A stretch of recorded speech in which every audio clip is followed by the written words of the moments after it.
Yeah, I don't know much, Mike. I don't know if it adds much to it. They were going in to fix it. They were never clear exactly what the injury was. All they said was that the healing process wasn't moving along as quickly as hoped or as anticipated, and therefore they were going back in. I was out in Utah and Las Vegas and talked to a few people. Someone had told me, one person told me in Vegas that it was rebroken, and I always like to get more than one confirmation on something. So made a few phone calls, and finally late last night had another person tell me the same thing. So I don't know. I don't know if moving on from here, if it changes the direction with which they were going to go as far as how the surgery goes. All those questions, we just don't know. What's always been described by Sam Hinkie is you go to a doctor and he gives you a diagnosis of what it is and what can be done. Then you go to another doctor. It could be something completely different. They went to many, many doctors and were given many, many choices of what to do, and they had to decide where they were going to go. So it's all a mystery because we just don't know, and the Sixers, quite frankly, just don't tell us. So I don't know what exactly is going to happen moving on from here. We do know for sure he's having surgery. Yeah, and that's obviously there was that news before, and the fact that he has broken that bone for a second time. Have any doctors, kind of commented on how they feel about this? I mean, have you reached out to any doctors to get a kind of take their temperature at what this could potentially mean? Oh, absolutely.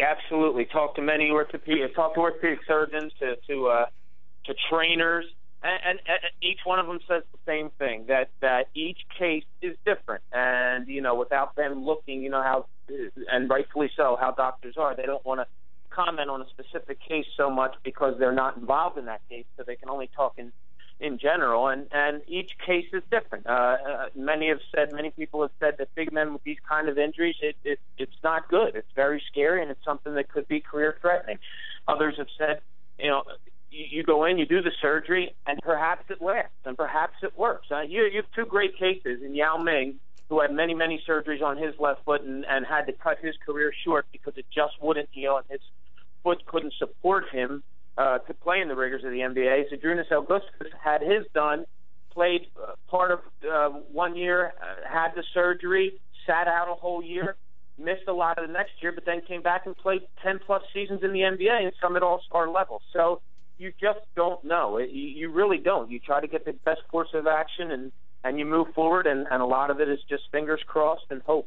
Yeah, no doubt. And I know a lot of people would suggest, well, when Ming was playing, back in really the late 90s, early 2000s, how far medicine has come. I guess the positive people would say, oh, well, modern medicine has changed since that time. Sure. And then I guess the hope is that they have figured out a better way maybe to fix this bone.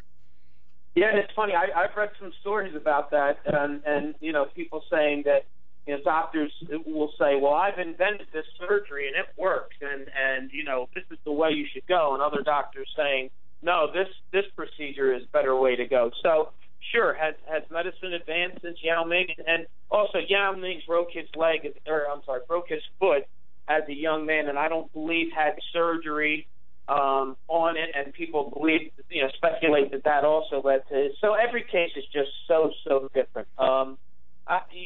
Medically speaking, I'm really cautious on that because I just don't know. And when you talk to people, it's like I said, they just say different case scenarios. You just don't know the makeup of the person.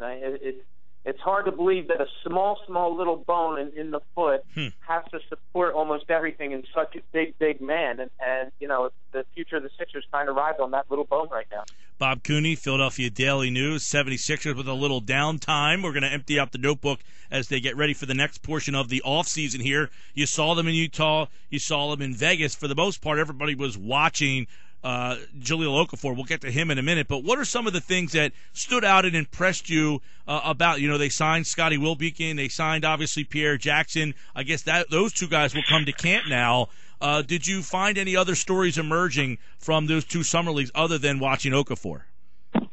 Yeah, they're searching for a point guard. There's no question about it. I mean, you have Isaiah Cannon under contract before you went out there, and and then you have to take a serious look at Pierre Jackson and Scotty Wilbekin. And Wilbekin is a streaky shooter. When he's on, he looks good, and he is quick enough. He's smaller. He's 6'1", 6'2", but he's kind of quick enough that he can get off his own shot in the summer league. And it's a lot different in the NBA, and that's yet to be seen whether he can do that. Pierre Jackson is just slowed by this Achilles that he suffered just a year ago. Tore his Achilles just a year ago. He's just rounding himself back into the player that he is. And talking to Lloyd Pierce, who oversaw the team in Las Vegas, he admitted, he said he just doesn't have that explosiveness that he used to have right now. And what Pierce was saying was he doesn't think he lost it. He just hasn't regained it yet because he's so close to the injury. So he's interesting. He's a point guard who can score. I think this team Brett Brown wants to look more towards a point guard that is a little bit more of a passer than some of the guys that I just mentioned. So that's worth keeping an eye on, the point guard spot. And then the growth of Jakar Sampson and particularly Jeremy Grant. I think those are two pretty neat stories where these guys are just getting bigger and stronger all the time, and they could really fill a need on this team. Yeah, Wilbekin gets a 4-year deal. Hinkie seems to be handing these things out to everybody. Does he have a legitimate shot for you to make this team? Could he be one of these late bloomers, slip through the crack? He was the SEC Player of the Year. Yeah, the only thing that I'm guarded about it is, I asked him. I said to him, are you a 1 or are you a 2? And he said, I'm naturally a point guard. But they didn't have him playing much point guard at all in the summer league. So that's a little. If you're a Wilbekin fan, it's a little concerning because you wonder, okay, are they just specifically looking at him as a 2? Meaning that maybe they think Pierre Jackson and Isaiah Cannon, and maybe they have somebody else in the offing that they feel can handle that spot. So, I look at those guys right now and the talent that I saw in the summer league, and are they regular NBA players? They're not guys that you want to rely on for 30 minutes a night, but playing at their best, maybe they for this team, maybe they could put in some productive minutes. But like you said, it's all going to be seen at training camp, and we're still going to have to see how the roster plays out before then. Hey, Bob, do they look at Roten as a 1 or a 2?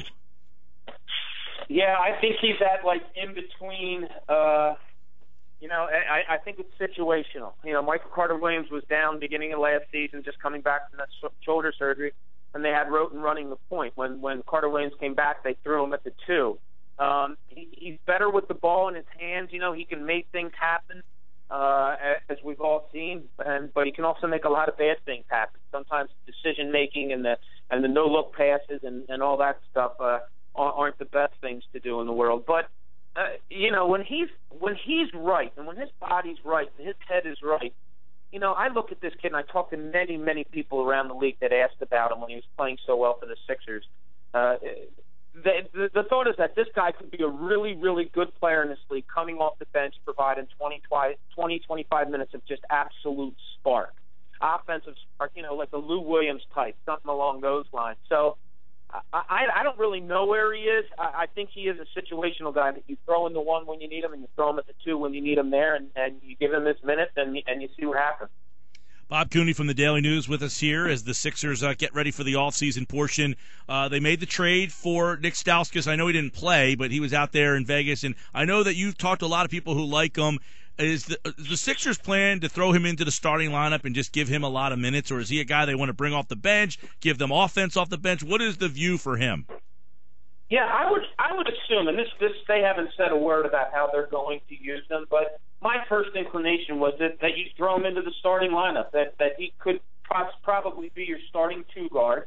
Give the team that shooter that they'll really need now that you have a Nerlens Noel and Jahlil Okafor in the middle. If you and Brett Brown's talked about it endlessly. He's all about spacing the floor. Well, nobody spaces the floor better than shooters, and the Sixers haven't had that. So I would think that you would start him, and then maybe have a Covington coming off the bench, another sharpshooter at times, maybe match those 2 guys up. It's way too early. Sure. I love putting it out there so fans can interact, and I love listening to what the fans have to say, as far as throwing in their starting lineups too. But I would just, Mike, if I had to say, I think Stauskas is probably your starting 2 guard in my mind when the season begins. Let's ask you about Okafor then. I mean, we kind of talked about a lot of different guys, but he is the main guy. Drafted number 3. A lot of people thought he was number 1. Any indication that this guy is going to be, less than advertised? Yeah, I didn't see any red flags as far as that goes. Nothing like that absolutely stood out that made you say, uh-oh. It was, it is summer league. You see what you see. Great offensive footwork. I think he's a very aware player. I think he can see double teams coming pretty well. Sometimes he over dribbles trying to get away from it instead of just making a good pass to get out of it and then look to get the ball back. There's some flaws. Sometimes he'll get down on the block, and he's 6'10", he's 270, he's big and strong. He'll get down to 3 feet. They'll throw a pass into him, but as it's coming, he'll pitter-pat out to like the 5 to 8 foot range. You know what I mean? So now instead of getting the ball at 3 feet right there and bullying up, now he's got to make up that extra distance that he came out to get the ball. So that's something that they'll have to work on. He plays well below the rim, which is a little bit of a scare because some guys just came off their men defensively when he made a move, and his shot is easily blocked. But he plays such a nice finesse game, a nice up and under. He can drop step with either foot. He can shoot over either shoulder. He's got a real lot of things that are really neat, and I'm sure Brett Brown is excited to work with. Yeah, and Brett Brown, as we've mentioned many times in our conversations, Bob, he's a teacher, and if he has talent, he's going to try to get the most out of it. They seem to have the most talent. That's not saying much, but this is the most talent, would you say they had? I mean, they did start last year, 2 years ago, with Evan Turner and Thaddeus Young and Spencer Hawes and Michael Carter-Williams. I mean, they had some talent to work with, but would you say this is going to be the most talent that Brown will have in his 3 seasons? I would say it's the most promising talent he has. Yeah, those guys. Say what you want, but those are legitimate NBA players. When you talk about Thaddeus Young and Evan Turner and those guys, compared to what they have now, they're legitimate NBA players. The guys that he has now, some are borderline, some haven't even played in the league yet, some only have 1 year under their belt. So in that way, yeah, it's different. But yeah, he's got some interesting things to work with now. You except for the point guard, you have a Nick Stauskas that everyone loved coming out of college, and I like him too, and a pure shooter. And once you get this thing going, maybe he'll return to what he was in college. You have Jahlil Okafor, Nerlens Noel, Robert Covington. Really made a splash last year. I thought it was a legitimate NBA shooter, and look, a lot of guys on this team. I'll compare it to baseball. There's a lot of guys on this team that probably are good, number 3 pitchers who have to be number 1 pitchers. Is Robert Covington an NBA, sharpshooter that should get 30 minutes a night? No, he's a good shooter that should probably get 15, 20 minutes off the bench. But here, he's going to be a 30-minute, maybe a night guy, and a guy that you're going to have to rely on to really get streaky. So, yeah, I think looking into the season, it's probably the brightest for Brett Brown because the first year he knew they were getting rid of a lot of people.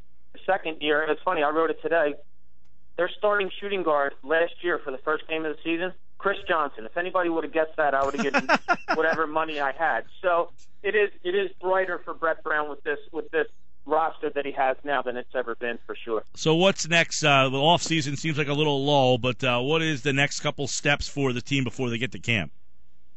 Let's hope that the off season is a little bit of a lull. That's what we'll say first of all. But I don't know. It's funny. You see Kai Lawson. He gets in trouble with Denver, and you hope the guy turns his life around and gets everything squared away. And he gets traded to Houston, and I kind of think, Houston. Who's the team that the Sixers deal with the most? Because that's Sam Hinkie's old stopping ground. So. Once I saw him go there, I was really, really wondering, wow, could there be something in the works to try to get Ty Lawson here to Philadelphia? There might be another couple signings. You never know. You don't know what's going on. I would be surprised if anything absolutely major happened. The biggest thing, Joel Embiid should be getting surgery any day now. We were told 9 days ago it was 7 to 10 days. So, hopefully we'll hear word on that also. But, it's an important offseason for a lot of those guys, and the work ethic is tremendous. And I'll say it was unbelievable out in Las Vegas how many team members were there and just came along for the ride. We're at every game, and the camaraderie and how much they like Brett Brown.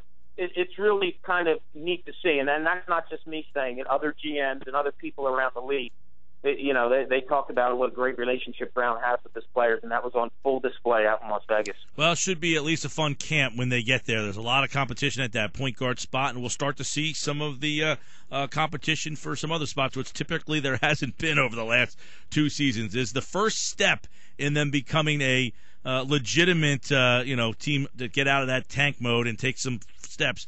Will it begin this year? I guess we'll find out in October. Bob Cooney from the Daily News. Bob, I guess we'll see you down there at the Beach Bash next or a couple Saturdays from now.